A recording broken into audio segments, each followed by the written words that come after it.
What's up guys, welcome back to my YouTube channel. My name is Ari, and if you don't know me, my name's Ari, and today I am back with another YouTube video.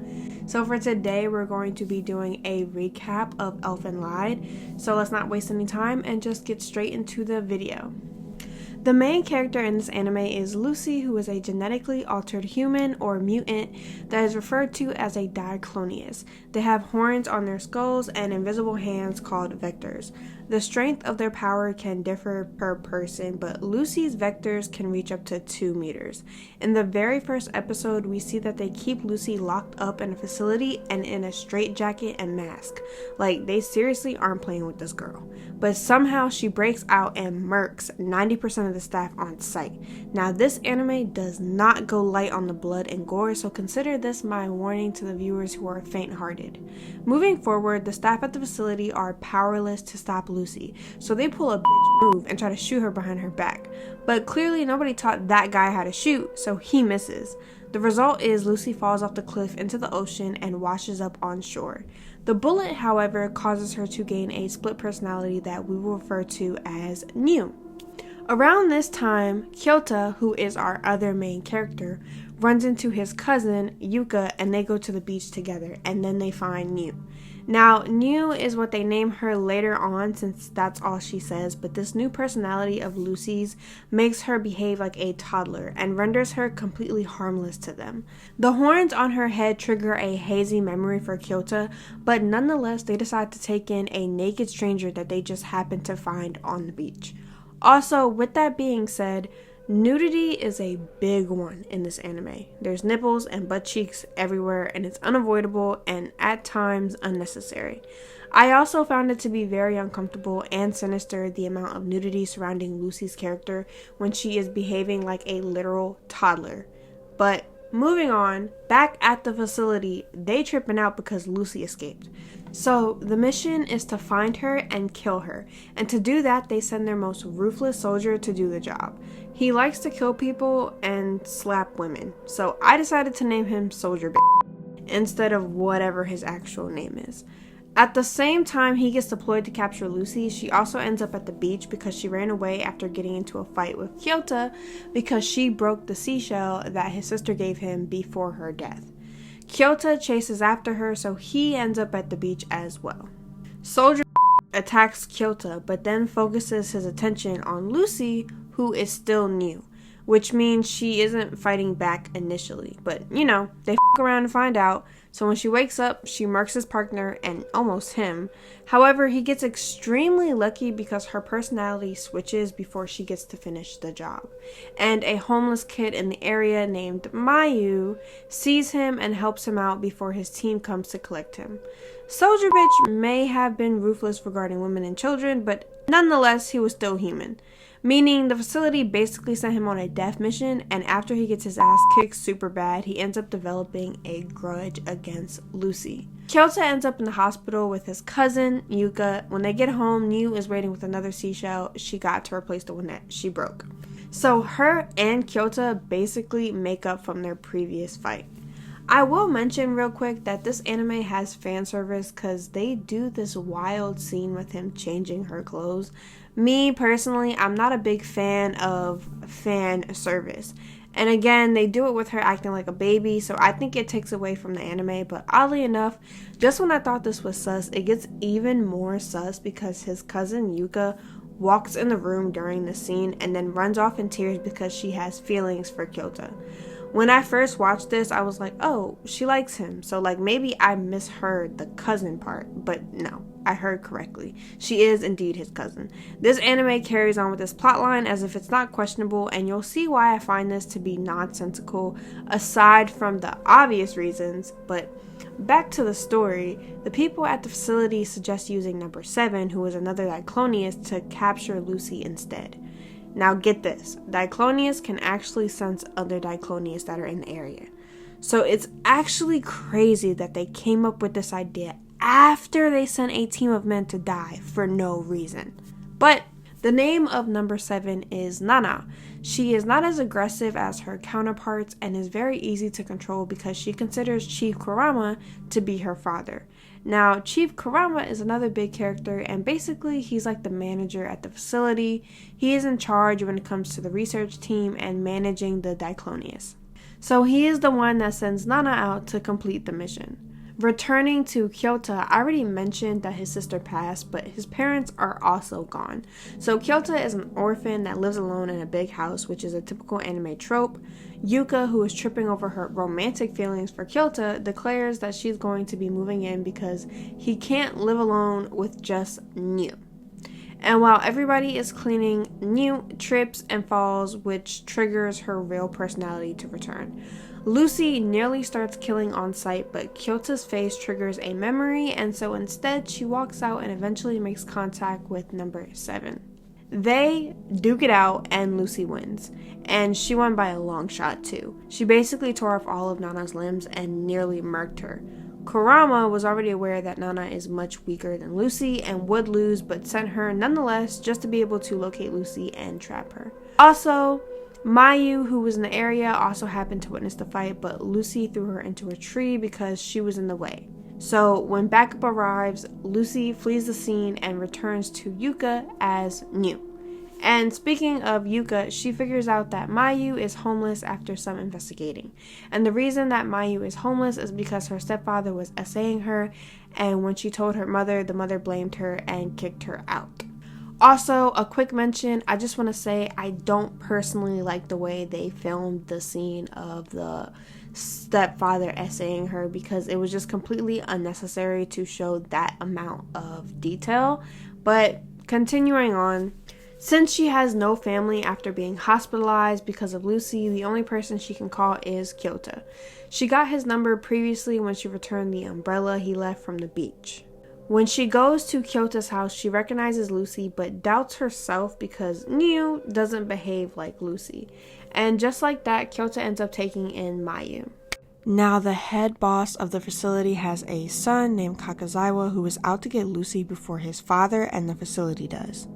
Kyota and Yuka go to school, and for some reason they take New with them, and the teacher just so happens to be Kakazawa. So he pulls them to have a private conversation and tells them that New is his brother's daughter who went missing, and that what they are doing is essentially kidnapping. Since Kyota has no idea where New really came from, he has no choice but to believe Kakazawa's story. This is how he convinces Kyota to leave New behind with him so he can achieve his real goal. So his actual master plan is to procreate with her so that he can exterminate the human race and have the Diclonius species rule the planet. The reason that he wants to do this is because he is also a half Diclonius. I don't know. I'm not completely sure, but those horns was not given. So when he tries to put her to sleep to do some questionable things, the one that he ends up putting to sleep is New, and Lucy wakes up and pops his head open, which was well deserved, by the way. Kyota starts to feel bad for leaving New behind and starts wondering if the teacher was telling the truth, so he goes back to check on her just in case, only to find out from his assistant that Kakazawa doesn't have a younger brother and he is doing research on New. They find Kakazawa dead in his lab, and Kyota is tripped out by it. His memory starts to go kind of in and out. Knowing that New is officially missing, Kyota and Yuka go out to look for her, but they get caught in the rain and they start hugging up on each other. They talk about their feelings, blah blah blah, and how Kyota doesn't remember their time together when they were kids, but that he did like her. So now they got something weird going on. That dog was looking at them like, what the f***? Ooh, brother, ooh. What the hell they got going on? Why y'all kissing? What's that, brother? Come on now. At the same time, they run into Lucy, and when she sees Yuka grab his hand, she yeets that girl away real fast. That's because Lucy and Kyota have a past that he doesn't remember, but when she starts to talk about it, her personality switches and she becomes New again. But this scene of him just hugging on New while Yuka is standing there looking stupid is hilarious. Now, the head boss of the facility ordered Chief Kurama to terminate number 7 because she is useless without limbs. He pretends to do it, but then secretly lets her escape and gives her prosthetic limbs and money so that she can go out and live life normally. But she instantly runs into Soldier B. Her papa told her not to fight, so she lets Soldier B beat on her until he pisses her off and she crashes out. They end the fight in a draw and instead agree that Lucy is their common enemy. Mayu runs into Nana and realizes the fight she saw earlier wasn't actually a dream. They become friends, but Mayu runs her mouth too much and reveals that Lucy is up in her house. So Mayu ends up at Kyota's house and attacks Lucy. Kyota slaps Nana in the face for it, which is crazy, because like, how you gonna just casually slap a girl in her face like that? But anyway, nobody takes Nana's side because they don't know about Lucy's real persona. So Nana ends up revealing the truth about Lucy to Mayu. The attack wakes up Lucy, but she catches a fever, so she doesn't go off on a killing spree. The fever makes her reflect on her past with Kyota, and we get a flashback to her childhood. When she was in foster care, she constantly got fevers, and she was bullied by the other kids because she was different and had horns coming out of her head. She makes a friend and shows the girl the dog she has been taking care of, but tells the girl to keep it a secret. Hush hush. But that girl was a snake and told the bully, so they tortured and unalived the dog to bully her, and that is what makes Lucy snap and awaken her powers to explode everyone inside the room. It's after that she meets Kyota in the forest. When they first meet, he says her horns are actually cool, which makes her not want to murk him. But because of the betrayal of her first friend, she doesn't trust him immediately. He comes back to see her again, and after that he continues to hang out with her, and he takes her to the zoo. She is having the happiest time of her life with him, but at the same time, she has also become a serial killer. She has been murdering innocent people just so she can stay in their homes. And she is also fighting her inner desire to kill him as well. But all good things must come to an end, and it's almost time for Kyota to leave, so she asks him to go to the festival with her. But he tells her he can't because he already promised to take his cousin. Lucy gets jealous and her inner demons want to kill him out of jealousy. So instead, she asks him what the gender of his cousin is, and he lies and tells her a boy. So the day of the festival, when Lucy plans to confess her feelings, she sees Yuka, his cousin, all over Kyota. But I'm gonna pause again and address this cousin thing because like I said earlier, this anime uses this plotline as if it's sensical and normal, and this is a prime example of what I meant by that. It makes no sense for Lucy's first reaction to be jealousy because having feelings for your biological family isn't normal. Even in a fictional context, it's odd to automatically assume there's a romantic relationship between cousins. It's this misunderstanding, but not all that much of a misunderstanding, that lays the groundwork for the entire anime. So I just have to address how much this plotline bothers me and ruins the whole tone of the anime. It's not even ignorable because it's so in your face with Yuka complaining about her feelings over and over and over again when all the writers had to do to make this make sense was to just make her a close childhood friend or something along those lines. So moving on, Lucy catches Kyota in a lie and she crashes out. But the flashback ends here because Lucy wakes up from her fever dream and runs into Nana and Mayu when trying to leave.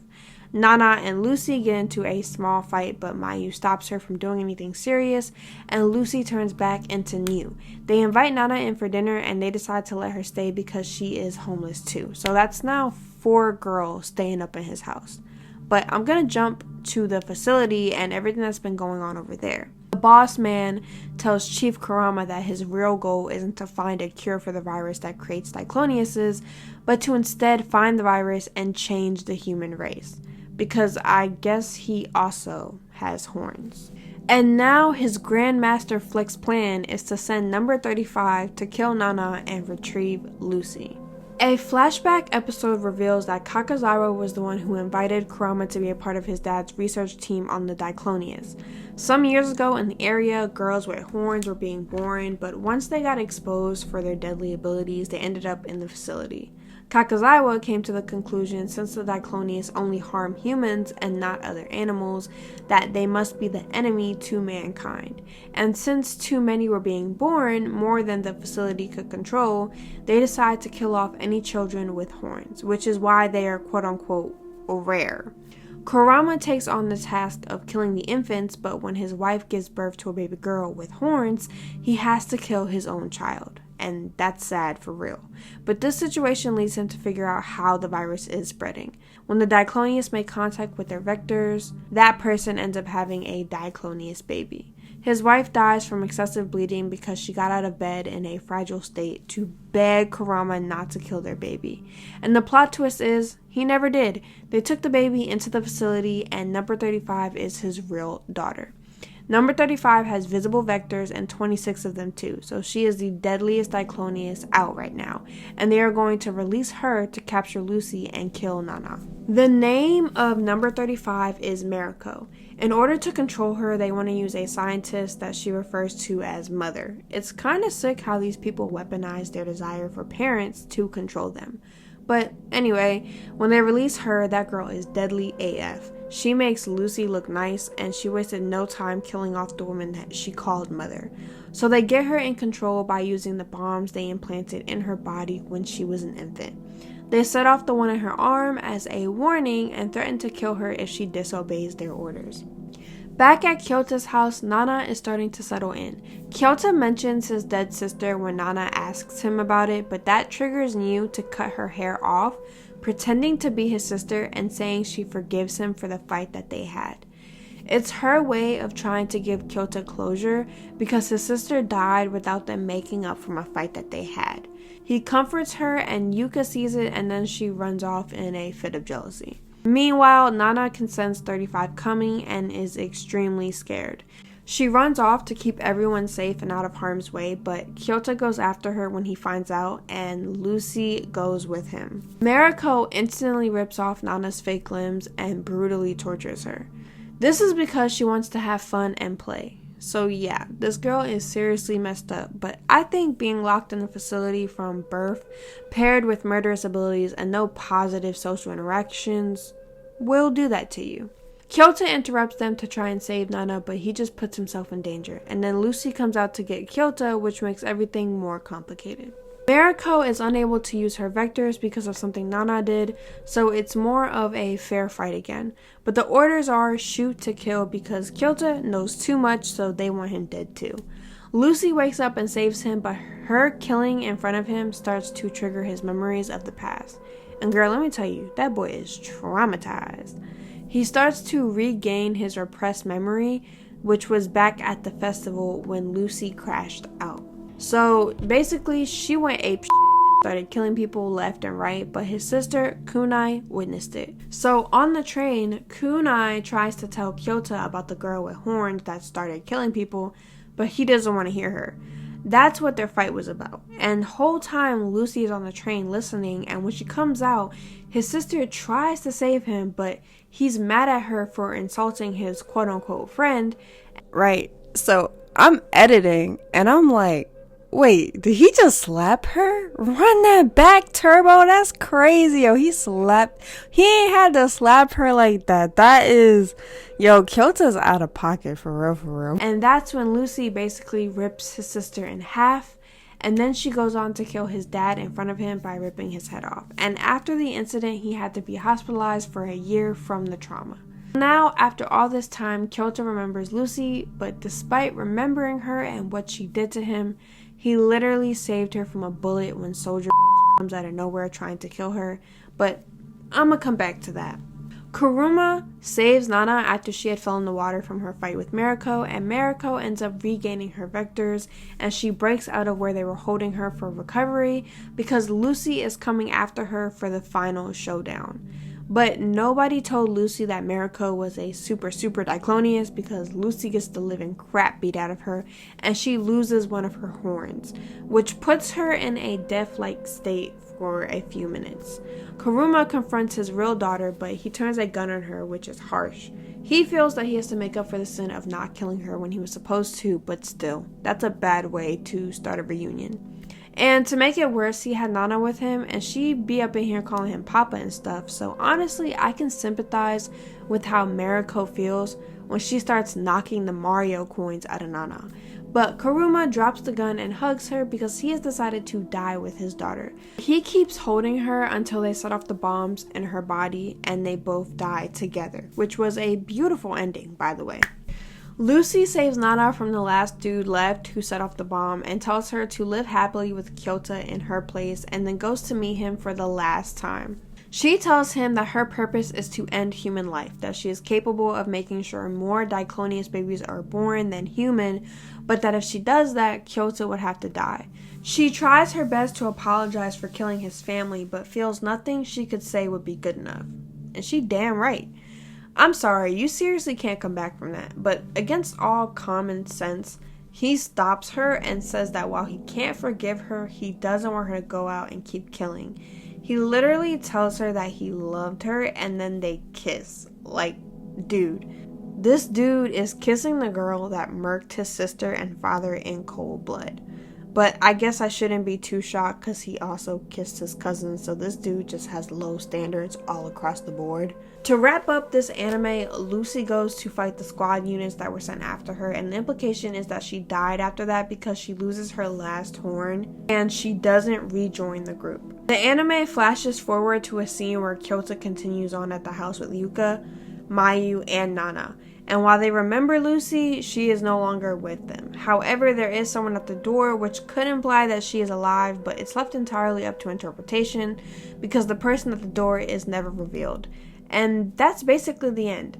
Okay, so was the anime a brutal masterpiece or was it too much? I would definitely say it was brutal. I wouldn't call it a masterpiece, and it was definitely too much. But that's just my opinion. I'm definitely going to make some more videos on this anime, breaking everything down. So make sure to like, comment, and subscribe for more, and I'll see you guys later. Bye!